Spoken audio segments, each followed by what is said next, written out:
Hey everyone, আসসালামু আলাইকুম। Welcome to my new another blog. আশা করি আপনারা সবাই ভালো আছেন। আলহামদুলিল্লাহ আমরাও অনেক ভালো আছি আপনাদের দোয়ায়। আজকে চলে আসলাম আপনাদের সাথে আরও একটা নতুন ভিডিওতে, নতুন একটি জায়গা দেখানোর জন্য। একটা সুন্দর বিচ আপনাদেরকে আজকে ঘুরে দেখাবো।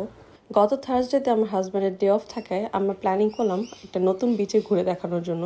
সকাল সকাল ঘুম থেকে উঠে ব্রেকই করে এই তো ছোট্ট একটা বাসার ভিতরে শট নিলাম, কারণ এখন আমি রেডি হব।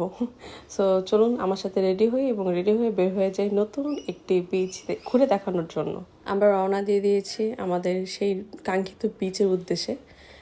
আমি জানতাম না আসলে আমরা কোথায় যাচ্ছি, কোন বিচে। আমি নামটাও জানতাম না। পরবর্তীতে আমি আমার হাজব্যান্ডের কাছে জানতে পারি যে আমরা ব্রন্টি নামক একটি বিচে যাচ্ছিলাম। আমরা সেদিন দুইটা পরপর বিচে ঘুরতে গিয়েছিলাম, একটা হচ্ছে ব্রন্টি, একটা হচ্ছে কোজি। আপনারা যেটা এখন দেখতে পাচ্ছেন সেটা হচ্ছে ব্রন্টি বিচ। ব্রন্টি বিচে আমার কাছে এভারেজ লেগেছে, সব সাধারণ যেরকম বিচ আমরা দেখে এসেছি পর্যন্ত এরকম টাইপেরই, নাথিং স্পেশাল। বাট এখান থেকে আমরা কোজির যাওয়ার জন্য রওনা দিব। ব্রন্টি বিচে কিছুক্ষণ আমরা থাকলাম, ঘুরলাম সেই বিচটা। তারপর ওখান থেকে আমরা কোজির জন্য উদ্দেশ্যে রওনা দিলাম। তো এই তো আমরা রওনা দেওয়ার আগে আমার খুব কফি খেতে ইচ্ছে করছিল, তো আমার হাজব্যান্ডকে বলার পর আমরা দুজন কফি শপে চলে গেলাম এবং এই তো দেখতে পাচ্ছেন আমরা আমাদের জন্য কফি নিলাম এবং কফি খেতে খেতে আমরা ব্রন্টি থেকে কোজির উদ্দেশ্যে রওনা দিলাম। এই সেই হচ্ছে কাঙ্ক্ষিত আমাদের কোজে বিচ। আসলে এই বিচ সম্পর্কে আমার আগে কোনো ধারণা ছিল না। এই বিচে আসার পর আমি দেখলাম এই বিচটা অসাধারণ, অসম্ভব সুন্দর একটি জায়গা আর বিশাল বড়, মনে হয় যে রাস্তা ফুরোই না। সো আমরা পুরোটা বিচ ঘুরে দেখার জন্য এগোতে থাকলাম। সামনে এগোতে এগোতে দেখলাম যে বিশাল বড় রাস্তা। অ্যান্ড আমরা থাকলাম যে দেখি এই রাস্তাটা কত দূর পর্যন্ত যায়। সো রাস্তাটা একদমই সমতল ছিল না, একটু উঁচু নিচু ছিল। তো এই যে দেখতে পাচ্ছেন কিছু পাহাড়ের উপরে অনেক সুন্দর সুন্দর কিছু বাড়ি। আমি সামনে এগোচ্ছিলাম একটু টুকটুক করে, কারণ রাস্তাটা দেখে দেখে যেতে হচ্ছিল, কারণ রাস্তাটা মোটো সমতল ছিল না, একটু উঁচু নিচু ছিল, কিছু পাথর ছিল। সো এই তো আমরা হাঁটতে হাঁটতে দেখলাম সামনে আরও বিশাল জায়গা জুড়ে এই বীচটি বা মহাসাগর বলেন। তো গেলাম, ঠিক আছে, ওকে ফাইন, দেখা যাক যে কত দূর পর্যন্ত এই রাস্তাটা যায়। তো যেতে যেতে একটা জিনিস খেয়াল করলাম যে রাস্তা যেন ফুরোচ্ছিলই না। এত বড় বিচ, এত বড় রাস্তা আসলে আমি এই পর্যন্ত কোনো বিচেই দেখিনি। ফর দ্য ফার্স্ট টাইম আমি বিচে দেখলাম। আর রাস্তাটা এত সুন্দর করে তৈরি করা যে মানে অপরূপ সৌন্দর্য তার। দেখলে, সামনাসামনি দেখলে আপনার চোখ জুড়িয়ে যাবে, এমন সৌন্দর্য এটার। এই বিচটা শেষ মাথা পর্যন্ত যাওয়ার জন্য যে রাস্তাটা ছিল সেটা উঁচু থেকে একদম নিচুতে গিয়েছে। সো আমরা প্রথমে নিচে নামছিলাম এভাবে, যে কাঠের সিঁড়ি দিয়েই আমাদের এই রাস্তাটা তৈরি করা। এর জন্য আমার কাছে বেশি ইউনিক মনে হয়েছে, যে লাইক গ্রিসের মতো। তো আমি একটা ভিডিওতে লিখেছিলামও যে mini Greece in Australia, like হচ্ছে একপাশে গাছপালা, পাহাড়, বাড়িঘর, আর এক পাশে হচ্ছে মহাসাগর বা বিচ। তো দেখতে অপরূপ সৌন্দর্য লাগছিল। আমরা এই কাঠের সিঁড়ি ধরে পার হয়ে মানে যেতে যেতে তারপর হচ্ছে আমরা নিচে নামছিলাম।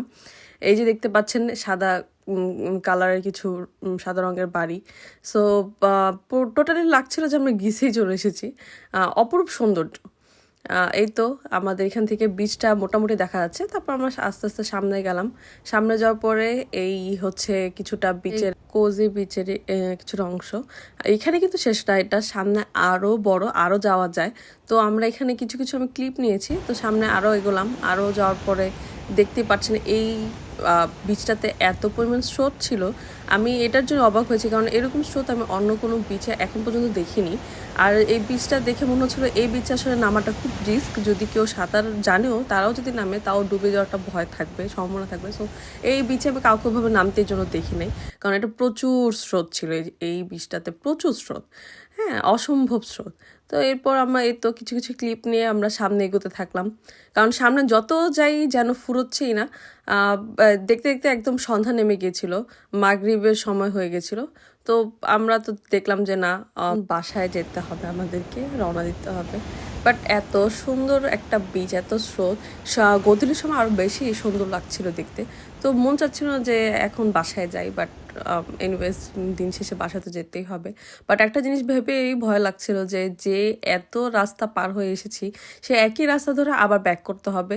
আসলে আমি বলে আপনাদেরকে বোঝাতে পারবো না যে এটা কত বড়, কত রাস্তা ছিল। আমাদের সেদিন প্রায় হচ্ছে 15,000 স্টেপ হাঁটা হয়ে গিয়েছিল। সো এই তো আমরা হাঁটতে হাঁটতে বের হলাম ওই বিচ থেকে। বের হওয়ার পরে এখানে সামনে একটা রিসর্টের মতো আছে, সেখানে অনেক মানুষ পার্টি করছিল, যেহেতু হচ্ছে উইকেন্ড ছিল। তো আমরা ওই রাস্তা দিয়ে বের হলাম, আমরা হাজব্যান্ড ওয়াইফ বের হয়ে বাসার উদ্দেশ্যে রওনা দিলাম।